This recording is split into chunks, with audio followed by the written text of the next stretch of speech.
আসসালামু আলাইকুম। আরোগ্য হোমিওল রাজশাহী। আমি ডাক্তার মোহাম্মদ হাবিবুর পান্না। আজ আমি আপনাদের সামনে কেন্ট ৪৯ ওষুধ নিয়ে আলোচনা করব। কেন্ট ৪৯ মূলত এটি একটি homeopathic combination Pakistani potency drop.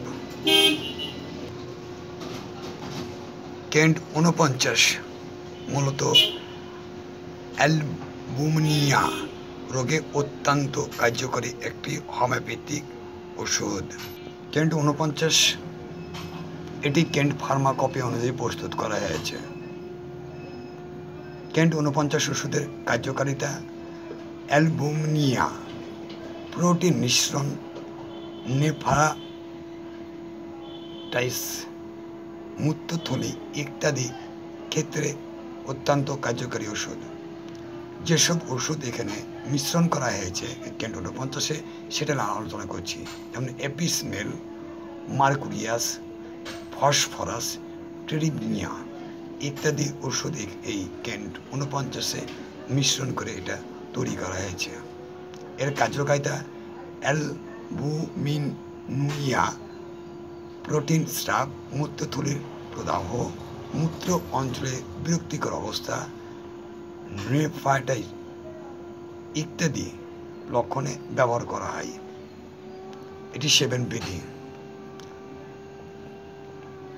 Kent ৪৯ ওষুধ সেবন বিধি: ১৫ ফোঁটা ওষুধ ১ ডোজ পরিমাণ সমান পানিতে মিশিয়ে সকালে, দুপুরে ও রাত্রে ৩ বার সেবন করুন। শিশুরা ৭-৮ ফোঁটা ওষুধ ১ ডোজ পরিমাণ পানিতে মিশিয়ে ৩ বার সেবন করুন, অথবা একজন রেজিস্টার্ড হোমিওপ্যাথি চিকিৎসক পরামর্শে সেবন করুন।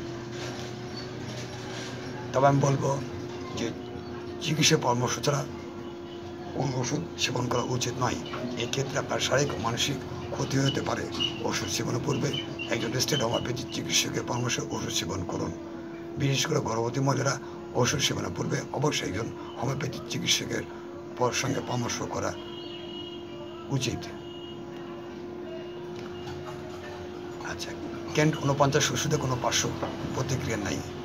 ওষুধটির সুগন্ধ দুর্গন্ধতে দূরে রাখবেন, শীতল ওষুধ রাখবেন, শিশুদের নাগালের বাইরে রাখবেন। আগামীতে অন্য কোনো ওষুধ নিয়ে আলোচনা হবে। সবাই ভালো থাকবেন। আসসালামু আলাইকুম।